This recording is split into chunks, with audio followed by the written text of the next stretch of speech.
Corona virus इन्ना भी मामूली जिहा वायरस नहीं जिन्ना कई लोग समझ रहे ने। दरअसल वायरस अज तक च आए सारे वायरस तो खतरनाक ते घातक वायरस है। जे इस वायरस नूं चला किया जाए तो कहना गलत बिल्कुल नहीं होगा।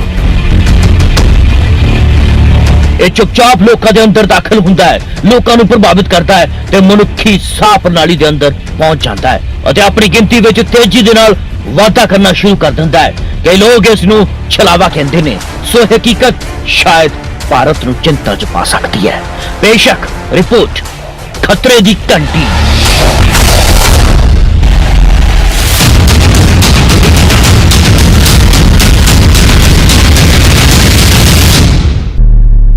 एक अनुमान के मुताबिक लंघे 2 महीनों के 4 लाख लोगों के टैसट किए गए हैं। हालांकि जेकर नज़र टैसट पॉजिटिविटी रेट यानी TRP ते मारीए तो पता चलता है कि भारत के कोविड-19 की रफ्तार आखिर की रही है। इस सब के विचाले भारत के लिए एक चिंता वाली गल होर भी है। वो गल यह है कि 80% मामलों के संक्रमण के लक्षण विखाई ही नहीं दिते, यानी इन्होंने मामलों के अजिहे लक्षण नज़र नहीं आए जिन्होंने आम तौर पर कोरोना के नाल जोड़ के वेख्या जाता है, यानी हालात बेहद गंभीर ने।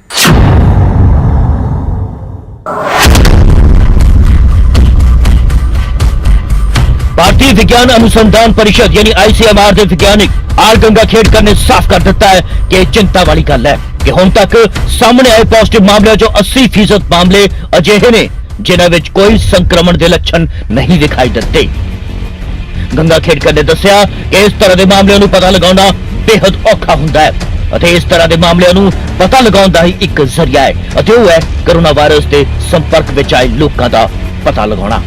नहीं उन्हें कहा कि जेकर यह तरीका नहीं अपनाया जाता तो भारत के लिए एक बड़ी मुश्किल खड़ी हो सकती है। एक अजिहा दौर है जिस सरकार के निर्देशों का पालन करना बेहद लाजमी है। दरअसल पहले जेकर किसी व्यक्ति को खंघ जुकाम और बुखार हुंदा सी तो उसनूं कोरोना संक्रमित मान के फौरन उसनूं आइसोलेट कर दिता जाता सी। लेकिन दिल्ली विच पिछले कुछ दिनों से कोरोना वायरस संक्रमण के जिन्ने भी मामले सामने आए ने उन्हां विच खंघ बुखार वर्गे कोई भी लक्षण नजर नहीं आ रहे। अजिहे च एक संदेह पैदा होता है कि पूरी दिल्ली विच अजिहे मरीजों की गिनती बड़ी तादाद विच हो सकती है जो कोरोना तो संक्रमित होण पर उन्हां चों कोई भी लक्षण साफ नजर ना आ रहे हों। दिल्ली के मुख्यमंत्री अरविंद केजरीवाल ने खुद मन्निया सी कि दिल्ली विच कोरोना संक्रमण के मामले में लगातार वाधा हो रहा है। शनिचरवार को जिन्हें 736 मामले की रिपोर्ट सामने आई है उन्होंने 186 लोग पॉजिटिव पाए गए सन। ये गिनती करीब 25% है जो कि बहुत ज्यादा है। हैरानी की गल यह है कि इन्हां दे विचों किसी भी संक्रमण के लक्षण नहीं मिले। इन्हां लोगों को पता ही नहीं सी कि वो वायरस के नाल संक्रमित हैं और लोग सब दे नाल घुल मिल रहे सन। Asymptomatic people actually coming out positive is not a very big percentage. That is what the historical data across the world has shown us. So what is important for us, however, is to be aware of this challenge, and we need to ensure that even asymptomatic people, if they are high-risk people, that is part of our sampling criteria, we sort of monitor them, do testing for them and coordinate with them. Similarly, for asymptomatic people who are contacts, it is always advised that they should either remain in home quarantine or if they are high-risk people, they should go for a facility quarantine so that effective monitoring for them also can take place. As far as the guidelines are concerned कि हम field पर कैसे काम करेंगे, हमने आप लोगों को बताया है कि जो हॉट स्पॉट्स है उसमें कंटेनमेंट जोन डिफाइन की जाएंगी और उन कंटेनमेंट जोन में एक्सेस और एसेंशियल सर्विसेज कोई सर्विसेज लागू नहीं होंगी। साथ में हमने ये भी कहा है कि स्टेट गवर्नमेंट्स उनके हित में है और वो सक्षम है कि अगर वो चाहें तो इसके अलावा एडिशनल रेस्ट्रिक्शन वो इम्पोज कर सकते हैं। इस मामले से केजरीवाल ने चिंता जाहिर करते हुए कहा सी कि हालत खतरनाक हो चुके ने। दिल्ली दे विच बहुत सारे लोग कोरोना संक्रमित ने, देश के दिल यानी कि दिल्ली च घूम रहे ने, लेकिन उन्होंने पता ही नहीं सी कि कोरोना की चपेट च आ चुके ने। कहा भी जा रहा है कि जो मरीजों चो एक व्यक्ति दे नाल गलबात करने की कोशिश की तो उसने दस्सिया कि वो पिछले कुछ दिनों तो दिल्ली की एक थां ते खाना बन रहा सी। सो ये जांच का विषय है कि उस शख्स ने किन्ने लोगों को संक्रमित कर दिता होगा। केजरीवाल ने कहा सी कि अजिहे विच उस सेंटर च जिन्ने भी लोग खाना खाण आउंदे सन उन्हां दी टेस्टिंग करवाई जाएगी। इस तो अलावा दिल्ली सरकार के सारे राशन वंड केंद्रों के भी खाना वंडन दे नाल जुड़े लोगों की भी जांच की जाएगी। कोरोना तेजी से फैल रहा है। पर अभी स्थिति नियंत्रण के बाहर नहीं है, स्थिति नियंत्रण में है। स्थिति चिंताजनक है, पर घबराने की जरूरत नहीं है। अपने को सबको अनुशासन में रह के इसको कंट्रोल करने की जरूरत है। आप सोच के देखो कि अगर लॉकडाउन नहीं होता तो क्या होता। दूसरे देशों का जो हाल है, भगवान ना करे अगर ऐसा अपने देश में होता, अगर लॉकडाउन ना होता, मान लो 3,000 लोगों को आईसीयू की जरूरत पड़ जाती, मान लो 2-2.5 हज़ार लोगों को वेंटिलेटर की जरूरत पड़ जाती है, और ज़्यादा लोगों को। इतने तो आईसीयू नहीं थे, इतने तो वेंटिलेटर ही नहीं है। इटली में, स्पेन में, अमेरिका में यही देखने को मिल रहा है। अगर लॉकडाउन नहीं होता तो स्थिति ऐसी हो सकती थी। ਉੱਥੇ ਹੀ ਹਾਲ ਦੇ ਵਿੱਚ ਇੱਕ ਪੱਤਰਕਾ ਵਿੱਚ ਪ੍ਰਕਾਸ਼ਿਤ ਖੋਜ ਵਿੱਚ ਇਹ ਖੁਲਾਸਾ ਹੋਇਆ ਹੈ ਕਿ ਚੀਨ ਦੇ ਵਿੱਚ ਕੋਰੋਨਾ ਵਾਇਰਸ ਦੇ ਨਾਲ ਸੰਕਰਮਿਤ 44% ਲੋਕ ਉਹਨਾਂ ਲੋਕਾਂ ਦੇ ਨਾਲ ਸੰਕਰਮਿਤ ਹੋਏ ਸਨ ਜਿਨ੍ਹਾਂ ਨੂੰ ਬਿਮਾਰੀ ਦੇ ਕੋਈ ਲੱਛਣ ਸੀਗੇ ਹੀ ਨਹੀਂ। बहरहाल पंजाब सरकार इस मामले ਨੂੰ ਲੈ ਕੇ बेहद गंभीर है। सो दिल्ली ਦੀ ਤਰਜ਼ ਤੇ ਹੀ पंजाब ਦੇ ਮੁੱਖ ਮੰਤਰੀ ਨੇ ਵੀ पंजाब 'ਚ लॉकडाउन ਵਧਾਉਣ ਦਾ फैसला लिया ਤੇ ਲੋਕਾਂ ਨੂੰ ਘਰ 'ਚ ਰਹਿਣ ਦੀ अपील भी ਕੀਤੀ। कोई कमी नहीं रहेगी टू फाइट दिस कोविड। ये साढ़े ये बीमारी unfortunately it is taken up the whole globe. सारी वर्ल्ड का यही हाल होया हुआ है। लुक एट यूके तो 6 महीने वास्ते शट डाउन करता उन्होंने। It's really a very tragic situation. असी टाइम से रहे और वाहिगुरू की मेहर नाल हुण आपां अपने पंजाब नूं सौखी घड़ी चुं कढी है।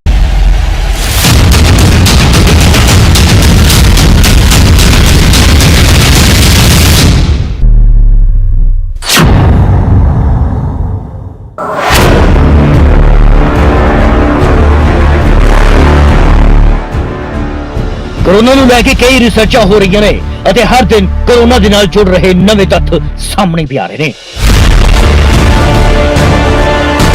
ਪਰ ਇਸ ਦੇ ਨਾਲ ਹੀ ਕੋਰੋਨਾ ਵੀ ਲਗਾਤਾਰ ਆਪਣਾ ਰੂਪ ਬਦਲ ਰਿਹਾ ਤੇ ਇਨਸਾਨਾਂ ਤੇ ਅਟੈਕ ਕਰਨ ਦਾ ਤਰੀਕਾ ਵੀ ਬਦਲ ਰਿਹਾ ਹੈ।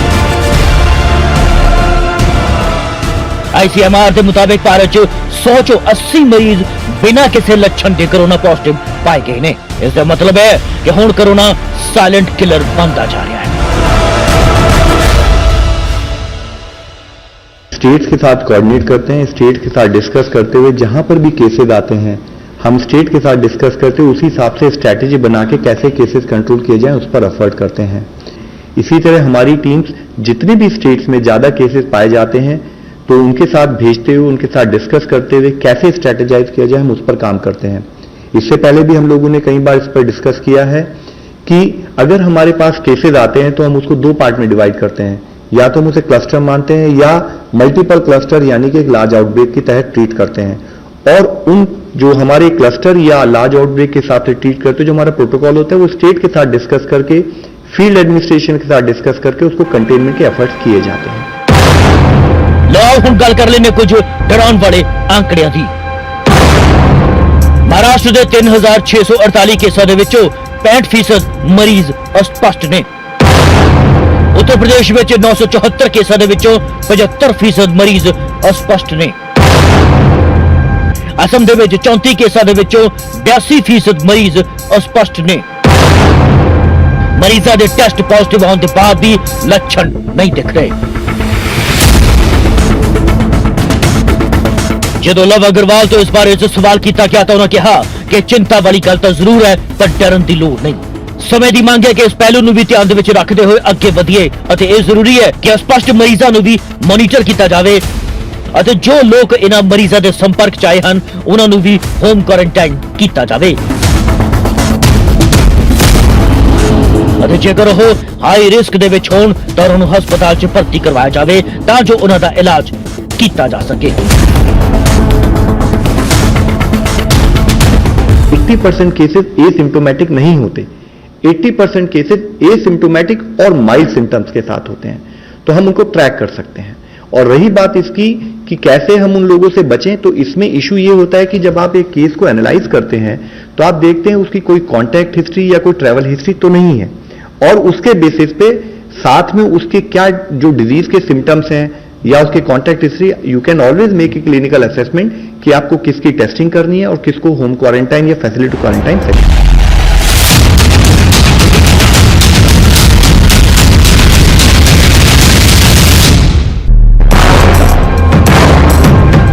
ਉਧਰ ਦਿੱਲੀ ਦੇ ਮੁੱਖ ਮੰਤਰੀ ਅਰਵਿੰਦ ਕੇਜਰੀਵਾਲ ਪਹਿਲਾਂ ਹੀ ਸਪਸ਼ਟ ਕਰ ਚੁੱਕੇ ਨੇ ਕਿ 186 ਮਰੀਜ਼ਾਂ ਦੇ ਵਿੱਚੋਂ ਕੋਰੋਨਾ ਦੇ ਕੋਈ ਲੱਛਣ ਨਹੀਂ ਪਾਏ ਗਏ। ਬਾਵਜੂਦ ਇਸ ਦੇ ਉਹ ਪੋਜ਼ਿਟਿਵ ਨਿਕਲੇ ਨੇ। ਕਈ ਵਾਰ ਟੈਸਟ ਪੋਜ਼ਿਟਿਵ ਆਉਣ ਦੇ ਬਾਅਦ ਵੀ ਮਰੀਜ਼ਾਂ ਦੇ ਵਿੱਚ ਕੋਰੋਨਾ ਦੇ ਲੱਛਣ ਦਿਖਦੇ ਨੇ। हमारे पास 736 केसेस के टेस्ट की रिपोर्ट आई। उन 736 में से 186 कोरोना के मरीज निकले, यानी कि 25% लोग कोरोना के मरीज निकले। ये 186 के 186 सभी एसिम्प्टोमेटिक हैं, इनमें किसी में भी सिम्टम्स नहीं है। उनको पता ही नहीं था कि उनको कोरोना है। ये और भी खतरनाक बात है कि कोरोना फैल चुका है, बहुत सारे लोग कोरोना लेके घूम रहे हैं और ये बीमारी ऐसी है कि किसी को पता भी नहीं चलता कि मुझे बीमारी हो गई। ਡਾਕਟਰਾਂ ਦੇ ਮੁਤਾਬਿਕ ਮਰੀਜ਼ਾਂ ਦੇ ਵਿੱਚ ਕੋਰੋਨਾ ਦੇ ਲੱਛਣ ਵਿਖਣ ਜਾਂ ਨਾ ਵਿਖਣ ਦੇ ਪਿੱਛੇ ਕਈ ਕਾਰਨ ਹੋ ਸਕਦੇ ਨੇ, ਜਿਵੇਂ ਕਿ ਕਿਸੇ ਦੇ ਸਰੀਰ ਵਿੱਚ ਵਾਇਰਸ ਦੀ ਮਾਤਰਾ, ਉਸ ਦਾ ਇਮਿਊਨਿਟੀ ਲੈਵਲ ਅਤੇ ਮਰੀਜ਼ ਦੀ ਉਮਰ। ਅਜਿਹੇ ਵਿੱਚ ਕੋਰੋਨਾ ਦੇ ਮਰੀਜ਼ ਦੀ ਪਛਾਣ ਕਰਨਾ ਬੇहद ਮੁਸ਼ਕਲ ਕੰਮ ਹੁੰਦਾ ਹੈ। ਇਹਨਾਂ ਦੇ ਵਿੱਚ ਕਈ ਅਜਿਹੇ ਮਰੀਜ਼ ਹੁੰਦੇ ਨੇ ਜਿਨ੍ਹਾਂ ਨੂੰ ਪਤਾ ਹੀ ਨਹੀਂ ਕਿ ਉਹ ਕੋਰੋਨਾ ਤੋਂ ਸੰਕਰਮਿਤ ਨੇ ਅਤੇ ਇੱਧਰ-ਉੱਧਰ ਘੁੰਮ ਰਹੇ ਹੋਣਗੇ। ਅਜਿਹੇ ਲੋਕ ਚਲਦੇ ਫਿਰਦੇ ਕੋਰੋਨਾ ਬੰਬ ਨੇ। ਇਸ ਨੂੰ ਰੋਕਣ ਦਾ ਇੱਕੋ ਇੱਕ ਤਰੀਕਾ ਹੈ ਕਿ ਉਹ ਵੱਧ ਤੋਂ ਵੱਧ ਟੈਸਟਿੰਗ ਅਤੇ ਸੋਸ਼ਲ ਡਿਸਟੈਂਸਿੰਗ ਦਾ ਸਖਤੀ ਦੇ ਨਾਲ ਪਾਲਣਾ ਕਰੇ।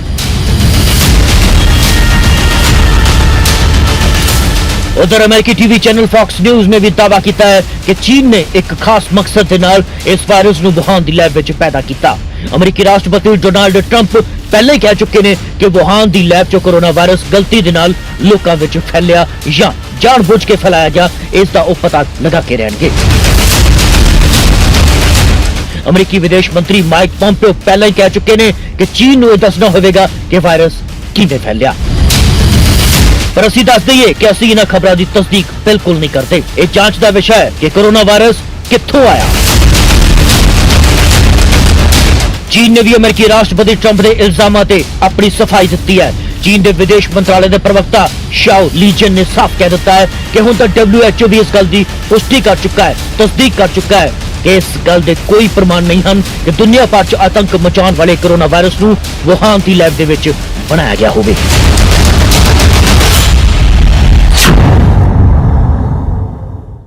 ਜਦੋਂ ल्यूक तो यह सवाल पूछा गया कि ज्यादातर वैज्ञानिक तुहाडे दावे तो उल्ट गल करते ने, तो उन्हें कहा कि अजिहे लोगों की गिनती घट होंदी जा रही है। उन्हें कहा कि यह साल की शुरुआत की गल सी अते समा लंघण दे नाल नाल लोग उन्हां दी गल नाल सहमत होंदे जा रहे ने। उन्हें कहा कि मेरी उम्र हो चुकी है, मैनूं नोबेल प्राइज भी मिल चुका है, इसलिए मैं आज़ादी दे नाल काम कर सकदा, मेरे उत्ते कोई दबाव नहीं है।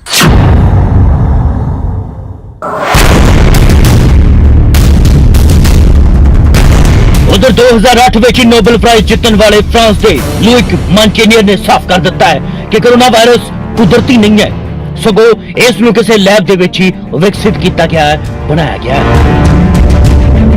ਇਹ ਗੱਲ ਉਹਨਾਂ ਨੇ ਫ੍ਰੈਂਚ ਟੀਵੀ ਚੈਨਲ ਦੇ ਨਾਲ ਇੱਕ ਇੰਟਰਵਿਊ ਦੇ ਦੌਰਾਨ ਕਹੀ ਹੈ।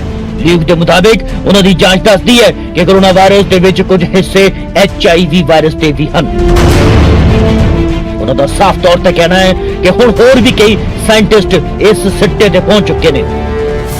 ਲੀਕ ਮਾਂਟੇਨੀਅਰ ਨੇ ਇਲਜ਼ਾਮ ਲਗਾਇਆ ਹੈ ਕਿ ਇਸ ਦੇ ਨਾਲ ਜੁੜੇ ਪ੍ਰਮਾਣ ਅਤੇ ਜਾਂਚ ਨੂੰ ਦਬਾਇਆ ਜਾ ਰਿਹਾ ਹੈ। ਵਾਇਰਸ ਦੇ ਇੱਕ ਹਿੱਸੇ ਦੇ ਨਾਲ ਛੇੜਖਾਨੀ ਕੀਤੀ ਗਈ ਹੈ। ਉਹਨਾਂ ਕਿਹਾ ਕਿ ਮੇਰਾ ਮਤਲਬ ਕਿ ਇਸ ਵਾਇਰਸ ਦੀ ਬਣਾਵਟ ਕਾਫੀ ਕੁਝ ਉਸੇ ਤਰ੍ਹਾਂ ਦੀ ਹੈ ਜਿਵੇਂ ਦੀ ਚਮਗੱਦੜਾਂ 'ਚ ਪਾਏ ਜਾਣ ਵਾਲੇ ਵਾਇਰਸਾਂ ਦੀ ਹੁੰਦੀ ਹੈ, ਲੇਕਿਨ ਉਹਨਾਂ ਨੇ ਇਸ ਵਾਇਰਸ ਵਿੱਚ HIV ਯਾਨੀ ਕਿ ਏਡਸ ਵਾਇਰਸ ਦੇ ਕੁਝ ਹਿੱਸੇ ਜੋੜ ਦਿੱਤੇ ਨੇ।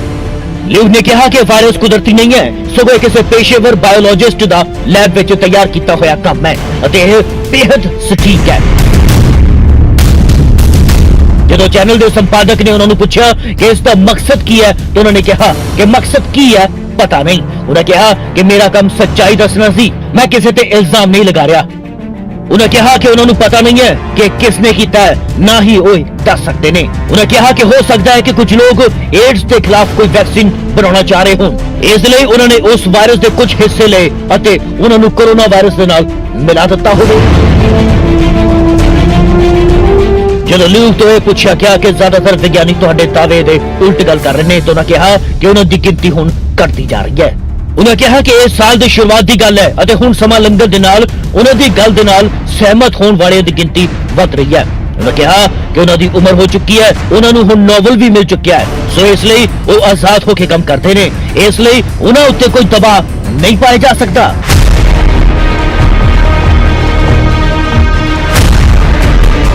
कोरोना वायरस की चपेट च इस वक्त सब तो वध अमरीका है, जिथे हुण तक इस दे 8 लाख के करीब मामले सामने आ चुके ने।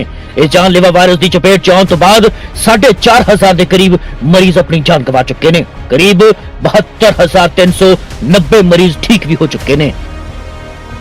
अमरीका च जिस तेजी दे नाल इस दे वायरस ते इस तो होने वाले मौतां दा आंकड़ा वध रहा है, उस नूं वेखदे होए ये चिंता जताई जा रही है कि किते माहिरां दीयां गल्लां सच ना साबित हो जाण। दरअसल मार्च के शुरुआत ही माहिर ने साफ तौर से कह दिता सी कि इस वायरस के कारण अमरीका च 2 लाख लोगों की जान जा सकती है। उधर हुण अमरीकी राष्ट्रपति बाहरी लोगों के अमरीका च रहने ते स्थाई तौर पर प्रतिबंध लगाने की तैयारी कर रहे हैं। अमरीकी राष्ट्रपति डोनाल्ड ट्रंप ने कहा है कि कोरोना वायरस महामारी के चलते अमरीका च प्रवासी इमीग्रेशन नूं स्थाई तौर पर बंद करने वाले विशेष आदेश ते दस्तखत करन जा रहे हैं।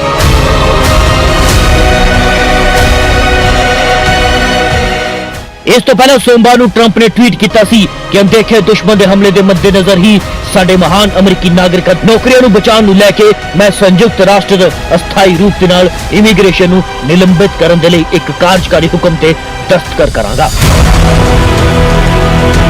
हालांकि ट्रंप का कार्यकारी ब्यौरा सामने नहीं आया है। ट्रंप ने इमीग्रेशन वीजा मुअत्तल करने की गल जरूर की है। गौरतलब है कि भारतीय IT पेशेवरां दे विच प्रसिद्ध H1 वीजा एक गैर प्रवासी वीजा ही है। हालांकि अजिहा कोई आदेश अजे तक सामने नहीं आया है, पर जे अजिहा हुंदा है तो कई भारतीयों की नौकरी ते संकट के बदल भी जरूर छा सकते हैं।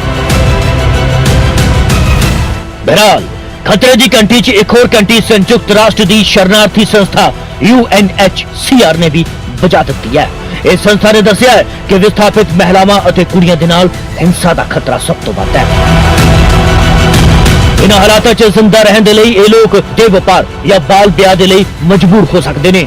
UNHCR के सहायक हाई कमिश्नर ने कहा है कि शोषण करने वाले नूं कोई मौका नहीं देना चाहिए। उन्होंने कहा कि UNHCR एमरजेंसी नकदी की वंड भी कर रही है, यानी कि पैसे दे रही है। टेक्स ने यह भी कहा है कि सरकार नूं सुनिश्चित करना चाहिए कि विस्थापित महिलावां के खतरे नूं कार्य योजना च शामिल किया जाए। तो दूजे पासे संयुक्त राष्ट्र ने किसानां ते ग्रामीणां दी मदद लई भी एक विशेष खजाना बनाया है। UN के ग्लोबल खेती विकास कोष ने इस कोष की यानी कि खजाने की शुरुआत करते हुए दान की अपील भी की है। उधर दूजे पासे IFAD ने इस दे विच $4 करोड़ की धनराशि भी जमा कर दी है। जानलेवा महामारी कोरोना वायरस के बारे एक होर बड़ा खतरा भी सामने आ गया है। फ्रांस की राजधानी पेरिस के शहर दे विच पानी दे विच COVID-19 के वायरस पाए गए ने। इसकी पुष्टि शहर के ही एक अधिकारी ने भी कर दी है। अधिकारी सेलिया ब्लाउन का साफ तौर पर कहना है कि पेरिस के गैर पीण योग पानी च नवे कोरोना वायरस के माइनस्क्यूल यानी सूक्ष्म निशान मिले हैं।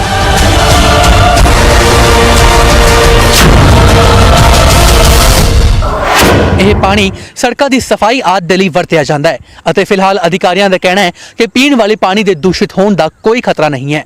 ਬਾਉਲ ਨੇ ਕਿਹਾ ਕਿ ਪੈਰਿਸ ਵਾਟਰ ਅਥਾਰਟੀ ਲੈਬ ਵੱਲੋਂ ਰਾਜਧਾਨੀ ਦੇ ਆਸ-ਪਾਸ ਤੋਂ 27 ਸੈਂਪਲ ਲਏ ਗਏ ਸਨ, ਜਿਨ੍ਹਾਂ ਵਿੱਚੋਂ 4 ਚ ਹੀ ਵਾਇਰਸ ਸੂਖਮ ਮਾਤਰਾ ਦੇ ਵਿੱਚ ਪਾਇਆ ਗਿਆ ਹੈ।